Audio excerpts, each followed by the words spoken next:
Joe Rogan is giving us a glimpse into his 5-year-old mind. So this is from the perspective of a 5-year-old. This is not from the perspective of a 40-some-year-old, fully grown adult who's reasoned and thought through these things.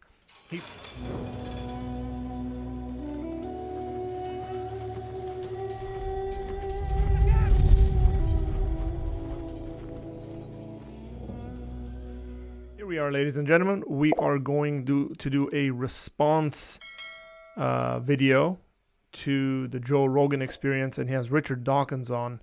And since Joe Rogan doesn't bring on really bright and brilliant Christian thinkers, I guess, you know, those of us who are of the lesser kind of those intellectuals will have to do the responses. So if this by any chance happens to fall into the hands of Joe Rogan, come on, man, bring on some folks that know what they're talking about. So here we go.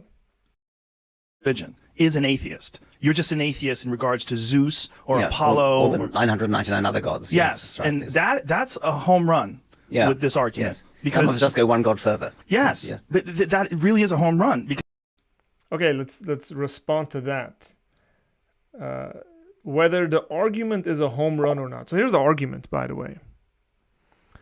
The argument, and this is like internet atheists love this stuff, right? Like, oh, you know, Christians are atheists when it comes to, you know, all the other gods. And so we're just taking it one god further. I mean, look, the reality is that the word atheist means no God, right? Or the absence of God, the negation of there being a God. And so by definition, since Christians believe in a God, Christians are not atheists. I mean, again, this is not very complicated. This is not a home run argument. This is really, really silly. I could use harsher words, and I'm trying not to, but it is not in any way intellectually rigorous. You know, oh yeah, you guys deny all the existence of all these other gods. Look, Christians deny the existence of all those other gods for various reasons. So let me just break it down. By the way, it's not complicated. Oh, there's thousands of God and you got to know all about them to deny them. No, you don't. Because they all fall into categories, right? It's either polytheism, pantheism, it's it's monotheism. So you can deal with it in that kind of a realm. So if somebody denies the existence of created gods, as a matter of fact, the definition might go something like anything that has a beginning, and anything that claims to be a deity that has a beginning is by definition not worthy of the title God. Therefore, we're going to reject its existence or something like that. Is completely fine. So the Christian can essentially boil down, or the individual can just boil down all this stuff to say, you know, Christianity, Islam, and Judaism, and based on the person of Jesus and the resurrection, boil down to say Christianity is true. But it is not a slam dunk argument to say, hey, you're an atheist too, because you deny all these other gods. No, I deny the existence of Zeus, because Zeus is a created being, and I denied the existence of Thor, and all, because those are created beings. So it's not a slam dunk argument. You know, me and my friends jokingly would always say praise Odin when anything would happen that was pretty good or cool. Yes. We say praise Odin, and I started doing it online, and people really got into saying praise Odin about certain things. I rather like that, yes. Some people got mad at me. They actually got mad that you're mocking Christianity by saying praise Odin. Of course you are. Why not? I wasn't even really. Yeah. I was just having fun. Yes. I was having fun because Odin seemed like a cool god. You know, it's an old school god. You know, I mean, it's the god of the Vikings. Douglas Adams wrote a lovely book called The Long Dark Tea Time of the Soul, in which the Norse gods are part of it. And Odin in that book has got old and senile, and he just lies in bed all the time. And asking for clean sheets every day. And Thor is out there doing mischief with his great hammer and things. At one point, Odin gets Thor super glued to the floor and thinks it's a wonderful story. The vast number of different religions The incredible number. I mean, how many actual religions are there? Thousands. Thousands. Yes, I forget how many thousand. But. And many of them share similar belief systems. And it's really interesting when you see how they're like, the Noah's Ark story is very similar to the Epic of Gilgamesh. And there's so many that you see like, oh, they probably told this to someone else, and then these people moved and of course, yes, traveled on. And it's just amazing that concept is alien to people. Okay, so he's about to go into some family history and stuff like that. Joe Rogan is. And but I want to address this subject of there are thousands of religions, as if this is so overwhelming that we can't make a decision. Either that's the argument, or that all these religions essentially end up teaching the same thing, and so they're similar in great deals and stuff. So he's going to go into the family history. So number one, I addressed this slightly. There are many religions, okay, but they fall into categories, especially when it comes to their perception about who God is or what God is, okay, because it's very important for us to define what we mean by God. What do we mean when we use that word, okay? If I say God, and by it I mean an impersonal force or energy that just sort of exists because it doesn't have a will, it just kind of is. That is drastically different than when a Christian individual or a Muslim individual or a Jewish individual uses the word God. By God, these three folks would mean something like an impersonal, immaterial, personal, all-powerful agent or something like that. And so they don't teach the same stuff. When it comes to the fundamental issues of those religions, they are drastically different. Even though there are thousands of religions out there, all of them fall into some kind of a category, one category or another. And so you can categorically think about these things. And the categories they fall into, by the way, are not thousands. The categories they fall into are a handful.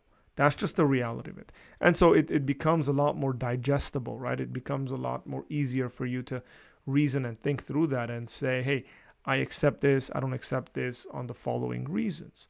Sometimes people complicate these matters a lot more than they're supposed to be complicated. So I'll put it this way. I don't need to know every single Hindu deity that's out there and reject them individually for me to be intellectually honest. I can reject the system of Hinduism because it has the belief of many different created deities. And so I can reject that based on that, just that. And I think you can develop a pretty decent philosophical argument against that. And so I don't think it's very complicated when it comes to rejecting these gods and deities. And the other thing to have in mind is, no, all religions don't teach the same thing. They might teach similar things. Look, truth is true wherever it's coming from. And nobody denies this, by the way. No Christian has ever said, oh, a Muslim can't ever say something that's true. Or a Hindu can't say something that's true. I mean, we would put that within the bounds of just universal knowledge and access to it. And so the example he's going to give, I think, is, we'll comment on it. When I was a boy, I was raised Catholic, and I had an aunt who was Jewish, and my uncle married my aunt, and he had to convert to Judaism. And it was like a big deal in the family. Everybody would talk about it. And there was no anger. Everybody loved my aunt. She's a great lady.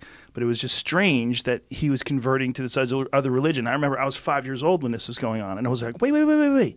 What do you mean another religion? Yes, quite. I was like, what's going on? Yes. Yeah. And they were like, oh, she's Jewish. I go, what does that mean? What do you mean she's Jewish? Yes. And they had to explain it to me. Yes. And I go, okay, but she believes in God. Like, yeah, that they believe in God. Okay, so why is it a different thing? Well, they believe Jesus was a different kind of a thing. It was they don't necessarily believe he was the guy that we think he was. Okay, so this is hilarious to me, right? So number one, Joe Rogan is giving us a glimpse into his 5-year-old mind. So this is from the perspective of a 5-year-old. This is not from the perspective of a 40-some-year-old fully grown adult who's reasoned and thought through these things. He's telling us what his experience was as a 5-year-old. I have a 5-year-old. Okay? 5-year-olds aren't the brightest people on the planet. Okay? I regularly say children are stupid. And I say that in jest most of the time, right? But the reality is that, listen, we can't run the world and make decisions based on the feelings and thoughts of 5-year-olds. And I'm sorry when you were 5, Joe, that, your family didn't explain things properly to you. Maybe they didn't think you were ready for it. Like, I don't know what your family dynamics were. It doesn't matter, right? Like, I tell my kids there's other religions. They're aware of it. We have those conversations at home, but I don't even know how much they grasp of that, right? Like, I don't know how much they grasp, like, when I talk about Islam or something like that, like what's going on there.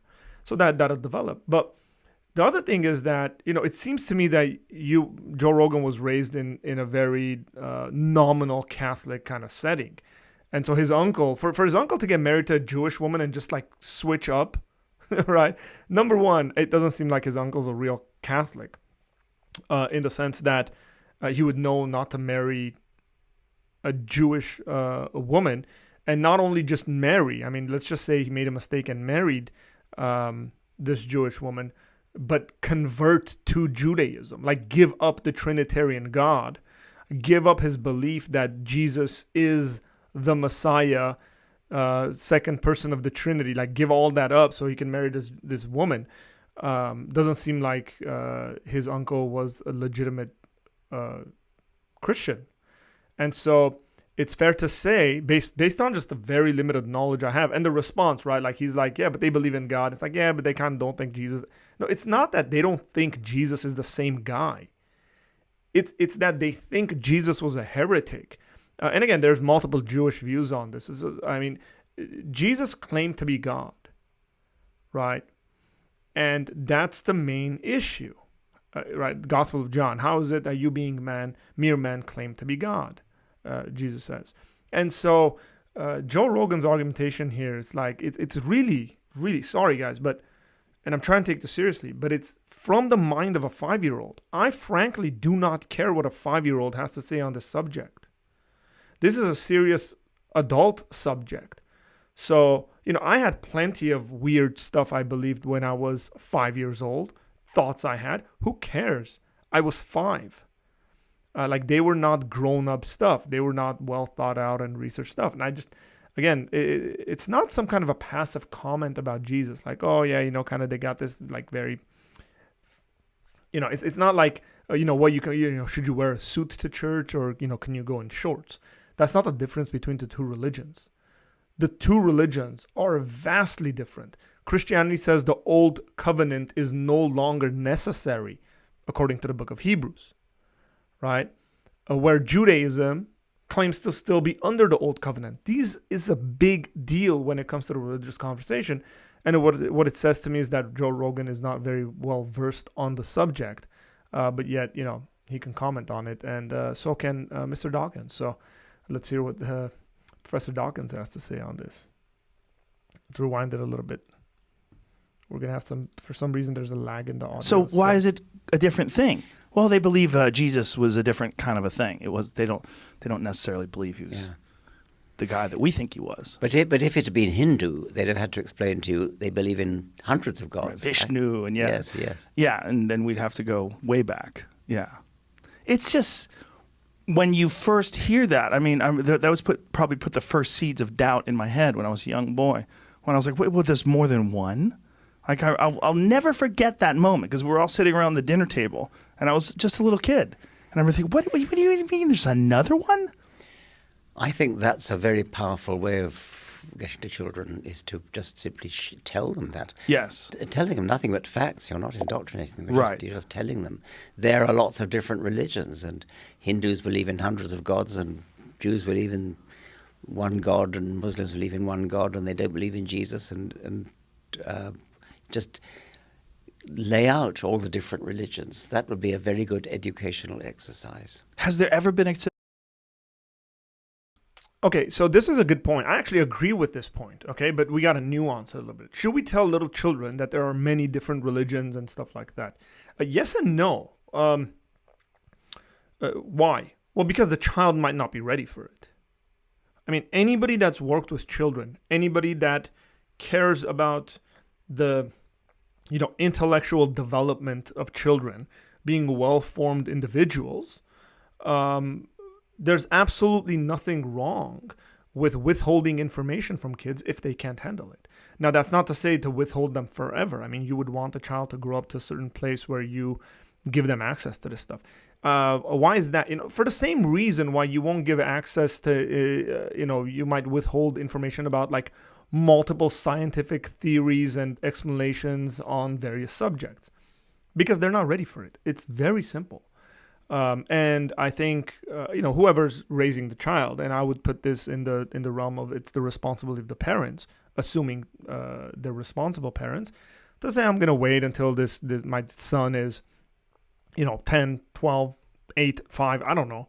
Again, I have 3 children, and I realize that each one of my children develop or are developing at different rates, right? So my 7-year-old son, for example, right now is reading the Chronicles of Narnia. He's almost done with The Lion, the Witch, and the Wardrobe. So he's almost done with the second book. Some people have that as prescribed reading for 4th graders.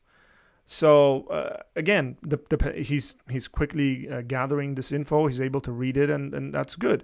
My 5-year-old daughter is not very much interested in that stuff. So I can have a conversation with my son about certain subjects, and I can't have that conversation with my 5-year-old daughter. And again, Joe Rogan is saying he's 5 when this is happening. I mean, I can't even think that my 5-year-old daughter would sit there and actually conceptualize. Maybe Joe Rogan was a really brilliant 5-year-old or something like that. I don't know.